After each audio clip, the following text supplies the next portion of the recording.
প্রথম ২ ম্যাচ শেষে ১-১ সমতা থাকায় ওয়েস্ট ইন্ডিজ এবং পাকিস্তানের মধ্যকার সিরিজের তৃতীয় ও শেষ ওয়ানডে রূপ নিয়েছিল অলিখিত ফাইনালে। সিরিজ নির্ধারণী সেই ম্যাচে পাকিস্তানকে রীতিমতো লজ্জায় ডুবিয়েছে ওয়েস্ট ইন্ডিজ। ২০২ রানের বিশাল জয়ে দীর্ঘ ৩৪ বছর পর পাকিস্তানের বিপক্ষে ওয়ানডে সিরিজ জয়ের স্বাদ পেয়েছে সেই হোপের দল। ত্রিনিদাদের ব্রায়ান লারা স্টেডিয়ামে টস হেরে ব্যাট করতে নেমে শুরুটা ভালো হয়নি ওয়েস্ট ইন্ডিজের। দলীয় ৬৮ রানে ৩ উইকেট হারায় তারা। এরপর দলের হাল ধরেন অধিনায়ক শেই হোপ ও অভিজ্ঞ রোস্টেন চেজ। ৬৪ রানের জুটি করে তারা দলকে ভালো সংগ্রহের দিকে এগিয়ে নেন দুজনে। চেস ৩৬ রান করে আউট হলে ভাঙে সেই জুটি। তবে অপর প্রান্তে উইকেট ধরে রেখে রানের চাকা সচল রাখেন হোপ।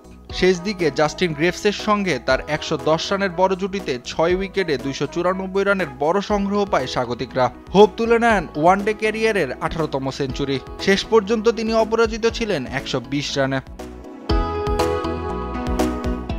২৯৫ রানের টার্গেটে ব্যাট করতে নেমে শুরু থেকে ক্যারিবীয় বোলারদের তোপের মুখে পড়ে পাকিস্তান। দলীয় রানের খোলা খাতার আগেই সাজঘরে ফেরেন শায়েম আইয়ুব। শুরুর এই ধাক্কা সামলাতে পারেনি তারা।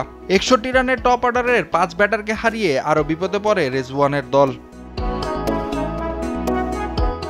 এরপর আর বেশি দূর এগোয়নি পাকিস্তানের ইনিংস। জেডন সিলসের বিধ্বংসী বোলিংয়ে মাত্র ৯২ রানে গুটিয়ে যায় তারা। মাত্র ১৮ রান খরচায় সিলস তুলে নেন ৬ উইকেট। এই জয়ে দীর্ঘ ৩৪ বছর পর পাকিস্তানের বিপক্ষে সিরিজ জয়ের উল্লাসে মাতে West Indies. Naim Afsan, sports desk, Desh TV.